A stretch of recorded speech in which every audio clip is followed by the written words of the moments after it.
fellow freedom lovers and sovereign thinkers. This is LL3's newest podcast. My name is Craig, transmitting from the beautiful swampy mangroves of South Florida. And today's date, Saturday, May 14th, 2016. Yes, it's a beautiful day out, nice and warm in Sunrise, Florida. I'm hanging out, chilling in Markham Park. If you're in Broward County, want to do some camping, like $30 a night, but if you're a resident, Tri-County resident, 40 bucks if you're not. But you know what? It's really nice to have a cool little range and all that. I'm just kicking back, seeing people walking with their dogs, which I did this morning. And so it's really one cool place to check out. It's right near the Everglades, by the way, and it's really neat. Yeah, I like to give a shout out to one of the homeless gentlemen named Mikey. I don't know his last name, but a colleague of mine posted on our Facebook page. He recently passed away. And there was a claim he's a unique artist and was an engineer, allegedly. Wrote a book. Had his mohawk, little punk rock attitude. And he was a little bit roughed up the last few days. And I had this real strange presence, to be very sincere. Saw friends of mine in the area and my little buddy as well. And, later on during the night, something was pretty strange. I had a strange feel. Get ready to cry, I'd be very morose. I had my dog with me, so I roamed around, just had this thought process, and walking by the river, and an hour later, I noticed paramedics were in that area in the Hamarshi district. And I didn't know why. Then that's what I found out the next day. A friend of mine sent a post on Facebook about Mikey. It was really sad, and sometimes I feel the atmosphere around me, and I'm not the only one. I'm not being some psychic or unexplained phenomenon, I would say. Now, I know members of my family have those traits as well, and a lot of us have it, but we still sometimes can't comprehend, don't know how to really manage it well, but it's very morose, I would say. Very, very morose on what happened to him. And a shout out to the gentleman from Resurrected Republic. They call him Dirty Uncle Sam. And his father, who was a judge, passed away as well like 4 days ago. And my condolences go out to him. If you're on Spreaker, please hit that area too, Resurrected Republic. You won't be disappointed. The guy's very brilliant. He's very liberty-minded. That's what we need, folks. Freedom-loving, sovereign individuals to enlighten themselves. We all have it within us. Can't be government dependence by any means. That's why I'm very critical with a lot of presidential candidates, especially from the lamestream media, lamestream parties. And I don't have to specify because a lot of you folks who know, I criticize a lot of people who are running based on their actions and nothing else. So those two individuals and many more out there, give them the toast of homage. They really, everyone should give a toast of homage. Even one day we may be 6 feet under, including myself. Hope it'll be a long time. So always be around someone you love and care about and tell them how you really feel. And always use it with fidelity. So may the souls be forever free. So what I'm going to be talking about is the whole thing on the medical marijuana initiative, which is mainly Amendment 2, which is on the ballot this year down in Florida. Will be November 8th, the day after my birthday. I'll be 48. Woo, the year of the monkey. All you folks out there born the year of the monkey, man, start flirting, have some fun, right? We're all a bunch of entertainers now and then, including myself. So we're going to be talking about that, a couple other things, of course, Glam Boy Rubio on the Trump NATO thing, and the Brainjacking, which I already got from Blacklisted News, the good guy, Doug Owens, blacklistednews.com. He's on Spreaker as well, so check it out. Tell him Look Like the Third sent you. All right, and so I'm going to be talking about those areas, and that'll be pretty short, I would say, but you never know about me. And this right here is from the ballotpedia.org, Florida's Right to Medical Marijuana Initiative, Amendment 2 on this year's ballot, 2016. It says here, the Florida Right to Medical Marijuana Initiative, also known as Amendment 2, is on the initiated constitutional amendment on the Florida ballot on November 8th, 2016. A vote for the measure will legalize medical marijuana for individuals with debilitating medical conditions as determined by a licensed state physician. A vote against the measure would prevent the legalization of medical marijuana. The measure would also require the Department of Health and regulated marijuana product and distribution centers issue identification cards for patients and caregivers. The background on here, that came out last year, which was defeat of Amendment 2 last year. UnitedCare successfully placed a similar initiative on November 4, 2014 ballot in Florida. However, the measure was defeated on Election Day, although it was a majority, 57.62% majority voted in favor of the amendment. Florida state constitution requires 60% supermajority vote for an amendment to pass. Thus, it failed by 2.38%.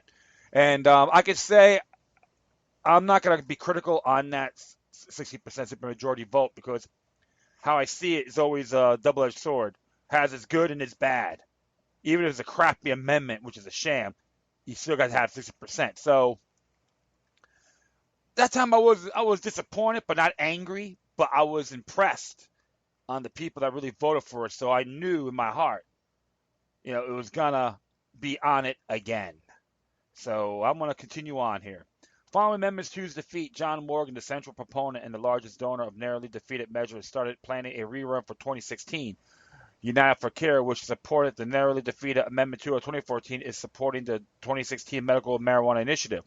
The group's director, Ben Perala, said the new initiative contains explicit language clarifying the areas that opponents of Amendment 2 were concerned about. Yeah, they're just concerned because they believe everyone's going to get it. But you know what? The people who I was against this is half-assed anyway, technically speaking, on an overall basis. All right, so they're all going to assume people are going to be smoking pot in the streets and all that. So I'm going to continue on here. The difference between 2014 and 2016 measures. Although the 2016 measure is quite similar to the defeated measure of 2014, there are significant differences in wording. The 2016 measure clarifies requirements for parental consent for the use of medical marijuana by minors and also further defines what is meant by debilitating illness that will qualify for marijuana as a treatment option. The 2016 measure also addresses concerns regarding caregivers by making it clear that doctors would not be immune for malpractice claims for negligent prescribing of marijuana and by limiting how many patients the caregivers can treat with marijuana. And you know what? I am going to read the ballot in full, which is from United for Care. And it says right here, unitedforcare.org. And it goes here, Constitutional Amendment petition language, ballot use of marijuana for debilitating medical conditions. Ballot summary allows medical use of marijuana for individuals with debilitating medical conditions as determined by a licensed Florida physician. Allow caregivers to assist patients. Medical use of marijuana. Department of Health shall register and regulate centers that produce and distribute marijuana for medical purposes and shall issue identification cards to patients and caregivers. Applies only to Florida law, does not immune violations of federal law or any non-medical use, possession, or production of marijuana. So the article will be created or amended is Article 10, Section 29. Article 10 is considered to be a miscellaneous article. If I'm correct, they try to use Article 1, Section Article 1, which is Declaration of Rights. So that's like really sketchy, okay? Because Declaration of Rights is technically live, it's supposed to be natural born, but they did some contradictions in there as well. But I'm going to continue on here. Okay, full text of the proposed constitutional amendment. Article 10, Section 29, medical marijuana production, possession, and use. A, public policy. 1. The medical use of marijuana by a qualified patient or caregiver in compliance with the section is not subject to criminal or civil liability sanctions under Florida law. A physician shall not be subject to criminal or civil liability or sanctions under Florida law solely for issuing a physical physician certification with reasonable care to a person diagnosed with a debilitating medical condition in compliance with this section. 3. Actions and conduct by medical marijuana treatment center registered with the department or its agents or employees and in compliance with the section and department regulations shall not be subject to criminal or civil liability or sanctions under Florida law. B, okay, which is B here. Subsection B, right? Yeah, it's really strange. Okay, yeah, B. No problem. It says here, definitions for purpose of this section, the following words and terms shall have the following meanings. 1. Debilitating medical condition means cancer, epilepsy, glaucoma, positive status for human immunodeficiency virus or HIV. That's what's the acronym for it. Acquired immune deficiency syndrome, AIDS, post-traumatic stress disorder, PTSD, PTSD, amyotrophic lateral sclerosis or ALS, Crohn's disease, Parkinson's disease, multiple sclerosis, or other debilitating medical conditions of the same kind or class as for comparable to those enumerated, and for which a physician believes that the medical use of marijuana would likely outweigh the potential health risk for a patient. 2. Department means the Department of Health or its successor agency. 3. Identification card means a document issued by a department that identifies a qualifying patient or caregiver. 4. Marijuana has its meanings given cannabis in Section 893.02 subsection 3 Florida Statutes 2014, and in addition, low THC cannabis as defined in Section 381.986 subsection 1B Florida Statutes 2014 shall also be included in the meanings of the term marijuana. 5. Medical Marijuana Treatment Center, or MMTC, means an entity that acquires, cultivates, possesses, or processes, including development of related products such as food, tinctures, aerosols, oils, or ointments. Transfers, transports, sells, distributes, dispense, or administers marijuana products containing medical marijuana, related supplies, or educational materials to qualifying patients or their caregivers as is registered by a department. 6. Medical use means the acquisition, possession, use, delivery, transfer, or administration of an amount of marijuana not in conflict with the department rules or of related supplies by a qualifying patient or caregiver for use by the caregiver's designated qualifying patient for the treatment of a debilitating medical condition. 7. Caregiver means a person who is at least 21 years old who has agreed to assist with qualifying patients' medical use of marijuana and has qualified for and obtained a caregiver identification card issued by the department. The department may limit the number of qualifying patients a caregiver may assist at one time and the number of caregivers that a qualifying patient may have at one time. Caregivers are prohibited from consuming marijuana obtained for medical use by the qualifying patient. 8. Physician means a person who is licensed to practice medicine in Florida. 9. Physician certification means a written document signed by a physician and stating in the physician's professional opinion the patient suffers from debilitating medical condition that the medical use of marijuana would likely outweigh the potential health risk for the patient, and for how long the physician recommends the medical use of marijuana for the patient. A physician certification may only be provided after the physician has conducted a physical examination and a full assessment of the medical marijuana and medical history of the patient. In order for a physician certification to be issued to a minor, a parent or legal guardian of the minor must consent in writing. 10. Qualifying patient means a person who is diagnosed with a debilitating medical condition who has a physician certification and a valid qualifying patient identification card. If the department does not begin issuing identification cards within 9 months after the effective date of this section, then a valid physician certification will serve as a patient identification card in order to allow a person to become a qualifying patient until the department begins issuing identification cards. So it's all gonna be like due process and transitions, etc. C. Limitations is subsection 1 of that. Nothing in this section allows for a violation or any law other than conduct in compliance with the provisions of this section.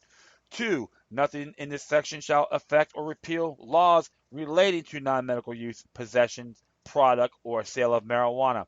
3. Nothing in this section authorizes the use of medical marijuana by anyone other than a qualifying patient.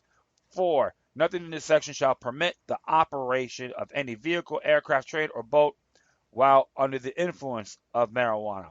5. Nothing in this section requires a violation of federal law or purports to give immunity under federal law. Well, I say the Ninth Amendment supersedes their federal law. 6.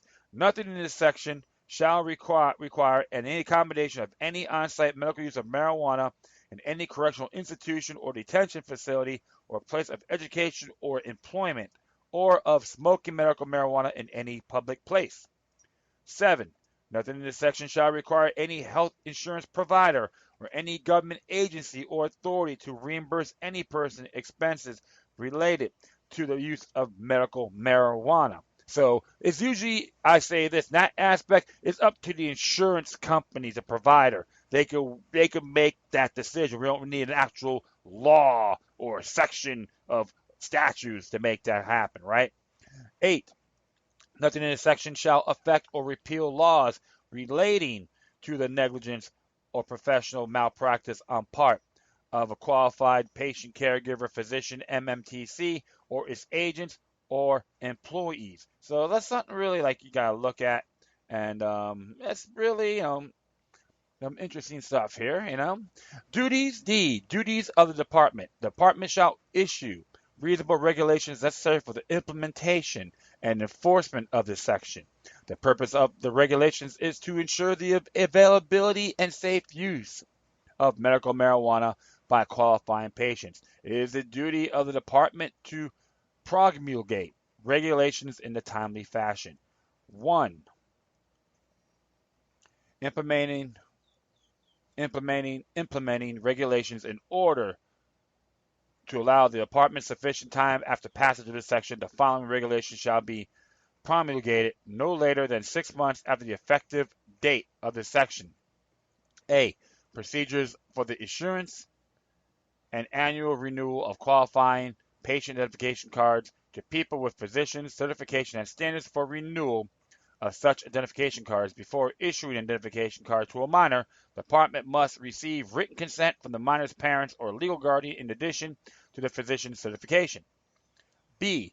Procedures establishing qualifications and standards for caregivers, including conducting appropriate background checks and procedures for the issuance and annual renewal of caregiver identification cards. C. Procedures for registration of MMTCs that include procedures for the issuance, renewal, suspension, verification of registration and standard to ensure property, security, record keeping, testing, labeling, inspection, and safety. D. Regulation identifies the amount of marijuana that could reasonably be presumed to be an adequate supply for qualifying patients' medical use, based on the best available evidence. So you have to have merit. This presumption as to quantity may be overcome with evidence of a particular qualifying patient's appropriate medical use. 2. Identification cards registrations. The department shall begin issuing qualifying patients and caregivers identification cards and registering MMTCs no later than 9 months after the effective date of this section. 3. If the department does not issue regulations, or if the department does not begin issuing identification cards and registering MMTCs within the time limits in this section, any Florida citizen shall have standing to seek judicial relief to compel compliance with the department's constitutional duties. 4. The department shall protect the confidentiality of all qualifying patients. All records containing the identity of qualifying patients shall be confidential and kept from public disclosure other than for valid medical or law enforcement purposes. So with that, they have to have a court order and the search warrants, etc., with all the specifications under Article 1, Section 12 of the Florida Constitution. And they want to honor Article 1, Section 21, 23, is it 20? No, it's 23, excuse me, of the Florida Constitution, which is the right to privacy. So I'm going to add the Florida Constitution on there as well so all you folks can comprehend it and understand where I'm coming from. I'm going to do it right now, so bear with me here. I'm typing, so you can hear me type, beep, beep, beep, beep, you know? So I'm going to definitely do that. Maybe under Ballotpedia. They're pretty good. They're pretty accurate in the stuff here, so I'm going to add that on there as well. So yeah, there it is. Boom. That's going to be part of the edition, and you can link it on there. So they're very good. It has 27 sections, and yeah, I think it's Article 1, Section 23, right? Let me see. Hopefully I'm correct here. Yep, 23. Okay, good. Article 1, Section 23. Yep, that's the right of privacy. So yeah, I'm going to add that to the memo. So okay, so you can folks to read it yourself, because everyone has the right to know what's going on. But the ballot is interesting here. Now we'll continue on. Section 4, subsection 4. The department shall protect. Yeah, I already did that. E, legislation. In this section shall limit the legislators from enacting laws consistent with the section. F, severability. The provisions of the section of severable, and if any clause, sentence, paragraph, or section of this measure or application thereof is adjudged invalid by a court of contempt jurisdiction, other provisions shall continue to be in effect of the fullest extent possible. So that's the whole thing you'll be voting on November 8th, the language itself. And that's something you got to really look at, make that decision. Technically, I do support it, the medical marijuana. I do support decriminalizing it, respectfully, because especially for adults, I'm not saying giving it dishonorably to minors, because that'd be considered contributing to legal minor. I will be very blunt. I know in that area. So, and what's interesting here about the supporters of this ballot, and it says here, United for Care, also known as People United for American Marijuana, is a leading campaign in support of the measure, and the supporters Attorney John Morgan and SEIU, which is the Service Employees Union of Florida, supports it. The Florida Democratic Party, Flagler County Sheriff John Manfrey. Right, it's pretty interesting there. I like that. I respect that dearly. So, hey, that's very good. And here are the arguments. The United for Care argued that the following about medical marijuana's values. Studies show that many patients suffering with HIV, AIDS, glaucoma, cancer, and chemotherapy, multiple sclerosis, epilepsy, and other debilitating illness finds that marijuana provides relief for their symptoms. Nausea, appetite loss, pain, and anxiety are all afflictions of wasting can be mitigated by marijuana. Institute of Medicine, Marijuana and Medicine, assessing the science-based 1999. Evidence not only supports the use of medical marijuana in certain conditions, but also suggests numerous indications for cannabinoids. American College of Physicians supporting research in the therapeutic role of marijuana since 2008. Available prescription drugs often come with far more serious side effects than marijuana. Many patients who find relief from marijuana simply does not respond to prescription medications. Smoking or vaporizing marijuana are much more effective delivery methods than pills for many patients. The drugs work instantly. The dosage may be controlled by the patient, and there is no problem keeping it down since it cannot be vomited back up. I think a very good fact. Cocaine, morphine, methamphetamines, may all be legally administered to patients. Which that's speed, by the way, methamphetamines. Why not marijuana, which has a lower rate of dependency and which for that has never been recorded overdose? That's true. And Martha Baker, president of the SEIU Local 1991, stated, use of medical marijuana for deliberating medical condition ballot initiative is about compassion and quality of care for patients. There are hundreds of thousands of various sex Floridians who will find relief due to this comprehensive proposal. There are 24 other states that have medical marijuana law. United for Care is doing the right thing for Florida by bringing the issue to the voters. Moreover, the proposal puts medical decisions back in their proper place between the patient and doctor. Opposition. Florida Chamber of Commerce, Drug-Free Florida Committee, Palm Beach County Substance Awareness Coalition. The arguments here. Calvina Fay, Executive Director of the Drug-Free America Foundation, argues the new initiative is still objectionable. She elaborated. Instead of spending numerous amounts of money on an initiative that alters our state's constitution and creating a law that could be easily be fixed when it backfires, I will call upon Morgan and his team to spend their money and efforts helping us advance research and clinical trials on the compounds in marijuana that could be developed into real medicine. Floridians deserve safe and effective medicine backed by scientific research. Sometimes that medicine is derived from specific compounds found in a plant, but never is medicine derived from smoking a crude weed. Well, I'll say this. It sounds like she sounds like here, like people are gonna just buy shit off the streets. Excuse my language, but like buy crap off the streets. That's how I'm examining her rhetoric here. So I can tell you this about the research of marijuana, Miss Faye. Read "The Emperor Wears No Clothes" by the late Jack Hare. Then you could refute it. All right, Diane Ramsire, Executive Director of Drug-Free Charlotte County, expressed concern that legalizing medical marijuana will normalize the drug into recreational use. Not even just for our teens, but for our smaller children. When they start to see that, it becomes normalized. It becomes as no big deal, and it's a real big deal. Their perception of risk of harm of using it that's going down is only like 46% of high schoolers that feel there's any kind of harm using the marijuana.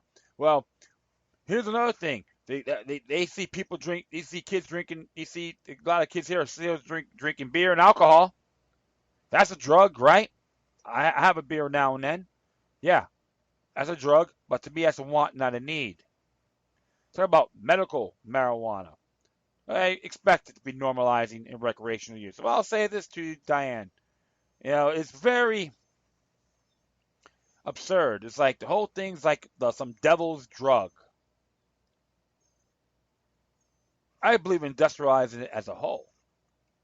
Okay, and I just support the medical marijuana. Another thing too, because there's even claims that John F. Kennedy, is from the book The Emperor Wears No Clothes, that John F. Kennedy used to smoke marijuana because he had back problems, and he had the initiative on trying to get it legalized if he would have made it on his second term.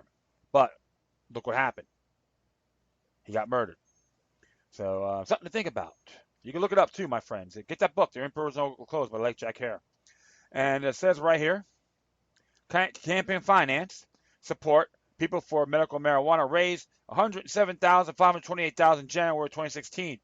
Majority of funds raised in January were donated by John Morgan's firm, the Morgan firm. The group raised more than $41,000 in March 2016, more than $50,000 in April 2016, bringing the total amount raised in 2016 early to $290,000. Overall, the group has raised more than $3.5 million since January 2015. The group recorded expenditures of $136,101 in January 2016, most of which was used to fund petition drive and pay a political consulting firm. The group spent $44,352 in March 2016 and $51,216 in April. And the top contributors: Morgan Firm, $2,741,971.18. Barbara Stiefel, $195,000. Drug Policy Action, $110,000. Florida Agricultural Science and Technology, $49,000. Michael Singer, $30,000.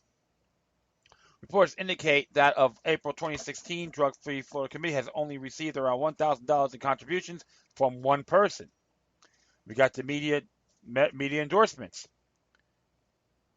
It says here, support. The Miami Herald said Floridians have sent a signal they want medical marijuana. The humanitarian reasons voters should approve this measure this time around.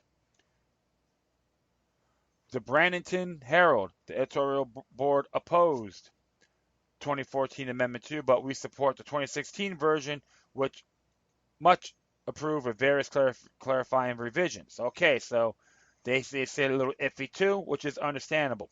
The Tallahassee Democrat said, That's the name of the newspaper. This paper endorsed the proposal 2 years ago, and we support it now.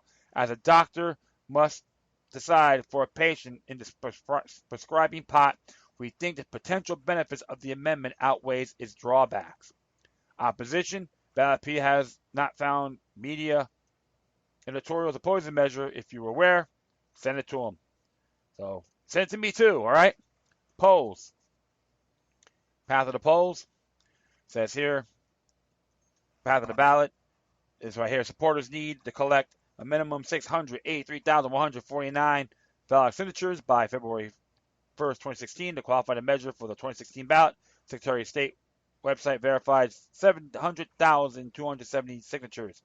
Certified a measure for the ballot and gave the ballot measure on February 1st, 2016. For a referred amendment to win in Florida, it must be win a supermajority of 60% of those on question, according to Section 5 of Article 11. This change was made via, I remember Amendment 3. I remember that too. So, and of course, he has stuff in the past, recent news, and the population, demographics, and voters and all that. So, I'm not going to go too far out there, but it is I do support it. Okay, Amendment 2. I did support it last one as well, and I am not afraid to address it because, to be honest and be frank, to be very frank about marijuana in general, tech is, constitutionally speaking, a basic right under the 9th Amendment of the U.S. Constitution, which is enumerated, especially mainly for adults. Okay, an adult. And I'm not saying minors, juveniles, or anything like that. That would be a parental decision. I don't support using it on the job, operating machinery in good faith. So I'll just let that be clear. Okay, my friends? If you're going to use tools and equipment behind the job, you're stoned, hey, that is not good. I don't give a damn what it is. It's disrespectful to the employer and your co-workers. It's just like alcohol and anything else. I will say that. No excuses or give me any refutals. All right? On the basic rights, okay, Section 2 says, all persons, natural persons, female and male alike, are equal before the law and have inalienable rights, among which are the right to enjoy and defend, and liberty to pursue happiness, be rewarded for the industry, and acquire, possess, and protect property. Of course, here, except the ownership, inheritance, disposition, and possession of real estate by aliens ineligible for citizens may be regulated or prohibited by law. No person shall be deprived on any right because of race, religion, national origin, or physical disability. So, your natural-born rights are inalienable, null and void. Any laws, including the marijuana laws they have in Florida, and plus all the property taxes and all that, it is considered illegal. I know I'm ranting here. Forgive me. I'm just giving you a bigger picture. It's null and void. Folks got to start thinking about this really thoroughly. Cannot live in fear. Action speaks louder than words. But the whole thing is, yes, I am going to give it a thumbs up on the medical marijuana ballot. I will vote on this and have no shame to let everyone know that I am proposing this proposition. My endorsement is yes on Amendment 2. So you have to follow your hearts and souls, my friend. One thing I'm sick and tired of is our victimless crime laws, including marijuana. No victim, no crime. Okay? Next one here. This happened a few days ago. It's from the Ballotpedia again. And they tried to do the amendment on the Florida Cannabis Act. And it didn't make it. It says here it didn't make it on the November 8, 2016 ballot on the state of Florida as an issue of constitutional amendment. The measure would have legalized possession of up to 1 ounce of marijuana by residents at least 21 years old. Residents would have also been allowed to cultivate up to 6 plants per household, but only 3 and fewer plants could have been matured or flowering. The plant would never need to be grown in an enclosed, locked space, and users would not be permitted to sell plants they grew. Under the amendment, would have to be treated marijuana would have been treated like alcohol. It would have been prohibited for residents under 21 years of age. Consumers would have to show proof of age before purchasing marijuana from retail facilities and would have been illegal for anyone to drive while impaired or under the influence of marijuana. The amendment would also outline regulations for marijuana cultivation, retail marijuana sales, and marijuana products. And so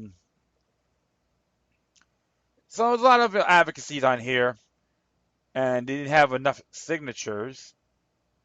So I would tell this to the authors: do it again, and use Article 1, Section 2 of the state constitution to make this happen. And so that's the main objective to that. They didn't really have enough signatures. That's why it got ejected. So it's going to take time, and you can read the full petition on here as well. It's ejected, so I'm not have to really get too much detail, but it's mostly a petition form. So and so at least the regulate per Florida. So things are happening, and I would recommend get together with the folks from United for Care would be a start, or Mr. Morgan, Council Morgan. That'd be a fantastic start, and you could really make this happen. But like I said, Article 1, Section 2 of the Florida Constitution is the key. So, yeah, like I said, it's disappointing, but you know what? It's okay. You learn from it, better it. That's how battles are, my friends. It takes steps. It takes time. And Michael Modernity said, you know, is disappointing. He's like, hey, just keep up with the fights, my friends. And you know what? He even sent this stuff to me on these signatures. I'll post it on my Facebook, Twitter, and all those as well. Don't be afraid of standing what's right. And like I said, use the Florida Constitution as well. So, and no victim, no crime. That's it. We got to repeal. We have to repeal victimless crimes, including cannabis. And you know another thing, too, you should realize, my friends, you can still do the, like, even if they have these bad medical marijuana laws in Florida, and even on the federal level, there's a thing called jury nullification. The jury has the power to say one juror can hang the jury. Okay? So now you all can say not guilty. You can send a message. No victim, no crime. I know I'm harping it, which I boldly admit. However, you got to start waking up, which is happening because look what's going on right now. So, yes, it is disappointing that Florida Cannabis Act didn't make it, but it's a great start. So you got to be patient. You got to take time and restructure and do it again. Things are, like I said, things are happening. 2016 is the year of the monkey, right? The transformation year, according to Chinese astrologers. So remember, my friends, don't give up the fight. All right. Next one here is from Accuracy in Media. Came out a few days ago by Don Arvine. And it says here, Marco Rubio criticizes media on NATO and Trump coverage. Yes, he's so glamorous. So pretty. Oh, yeah. I want to be like Marco Rubio. Little Ken doll of the Senate. It says here, Senate Marco Rubio, Republican from Florida, took the media to task for what he left is their reluctance to tell the public anything important. Rubio made his remarks during a speech at the Hudson Institute, Washington, D.C. on Tuesday.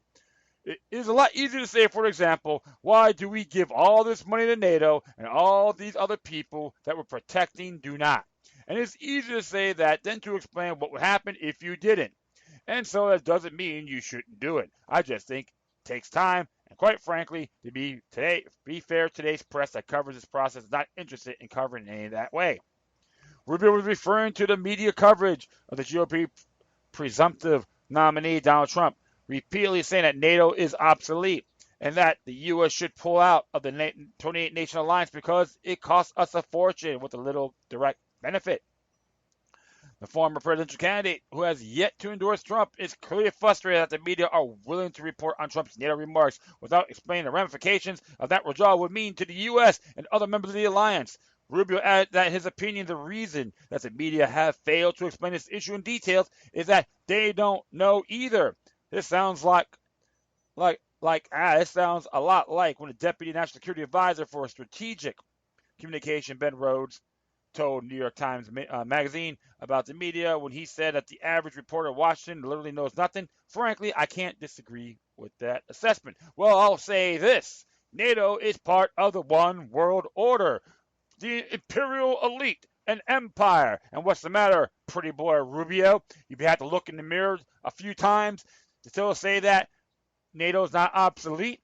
Or are you bending over for the Council of Foreign Relations? Come on. Look, you're just another neocon, with all due respect. And you hear, and there's been reports that you may just quit politics. Good. Like I said, I am not impressed by all your actions. There's some areas I may agree on, but not 100%. Doesn't mean we want to be buddies. But the whole thing is, you sound like another imperial mouthpiece. Do me a favor. Step out of the limelight, because you're contaminating space and people are seeing right through you. You're just an example. Regardless of where you're from, who you know, who you blow, or party you're in. This is why I'm laughing at you. I have laughed at you when you ran for president, and I hear your rhetoric. You sound like, "Hi, I'm Marco Rubio. I want to be the Cuban Caesar." Please, and nothing against the Cuban people. It's just you, Rubio. I'm not impressed at all with these lines, and you sound real tough. Even stuff that's talking about certain sanctions, you go on the front line. Make sure you don't take your mirror with you, okay? I'm gonna say enough of that ranting on Rubio. And finally, one of the things here came out this morning. I'd like to thank Doug Owen from blacklistednews.com for putting this up. And it is entitled, this is by boingboing.net, Brainjacking, the future of software security for neural implants. Corey Doctorow came out this morning. Says here, in a scientific review published in the World Neurosurgery, a group of Oxford neurosurgeons and scientists round up a set of dire, terrifying warnings about the way the neural implants are vulnerable to network attacks. Most of the article turns into deep brain stimulation devices which can be used to stimulate or suppress activity in different parts of the brain, already used to treat some forms of mental illness, chronic pain, and other disorders. Researchers round up a whole dystopia's worth of potential attacks on these implants, including tampering with the victim's reward system to exert substantial control over patients' behavior. Pain attacks that induce severe pain in these patients, and attacks on impulse control that could induce mania, hypersexuality, and pathological gambling. Researchers discuss some ways in which the dismal state of medical implant security could be improved. I recently co-authored a set of comments to the FDA asking them to require manufacturers to promise not to use the DMCAs to intimidate and silence security researchers who come forward with warnings about dangerous defects in their products. The paper has a delightful bibliography which cites books like Neuromancer's anime like Ghost in the Shell, as well as papers in Nature, Brain, the Journal Neurosurgery, and Brain Stimulation. Perhaps the most concerning attack strategy feasible using currently implant neural devices involved use of operant conditioning to exert substantial control over a patient's behavior. As noted above, the NACC is a target of stimulation in several emerging DBS indications, including depression, OCD, and anorexia. Currently, the number of patients undergoing NACC DBS is small, although this number may rise if one or more indications proves to be clinically viable.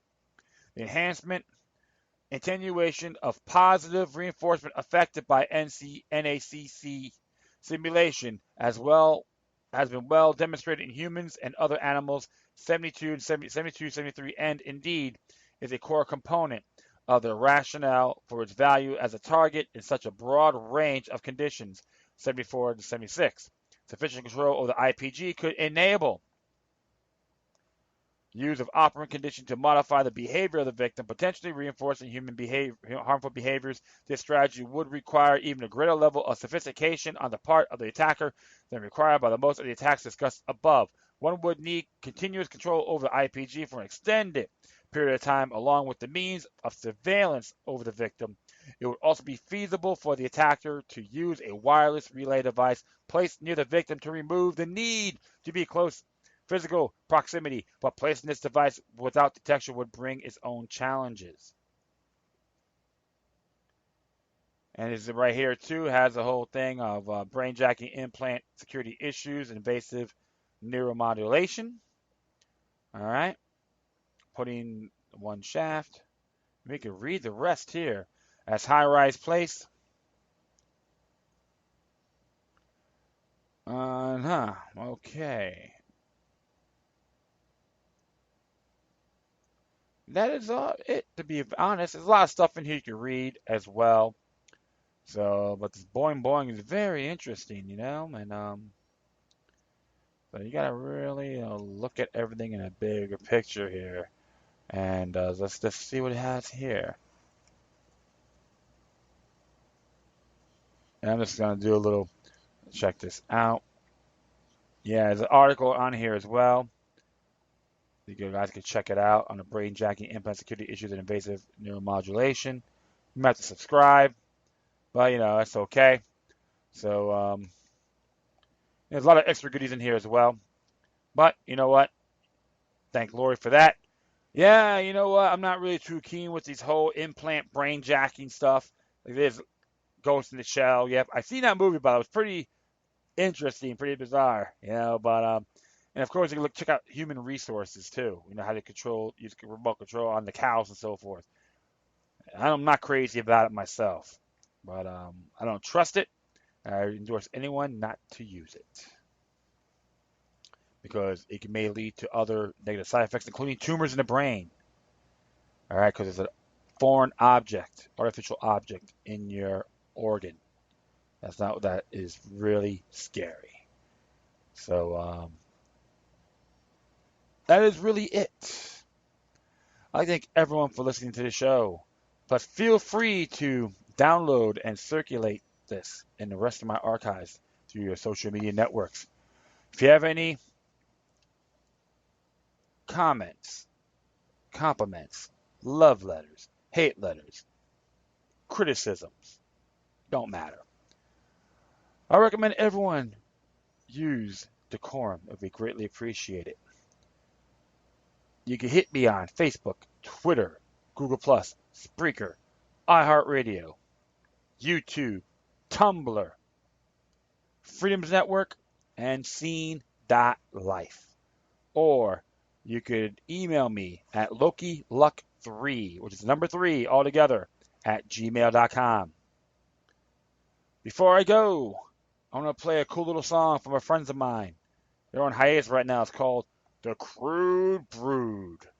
They're very influenced by Ramones, AC/DC, and Cheap Trick. And my boy Ralph, we knew each other for like over 20 years, and I love him as a brother, even though I can smack the daylights out of him, but that's okay. That's what brothers do. We care about one another. So, good song. They play out. It's called Attack of the Drones, and we can all relate to it. If you've been hearing my show, people who I chat with on the One World Order and so forth. All right? So, once again, thank you for your time. But always remember that demoniac resistance is healthy for the soul and can liberate humanity. Until next time, take care of yourselves, keep on spreading the love, and may your guardian spirits be with you. Enjoy the song and have a great weekend and beyond.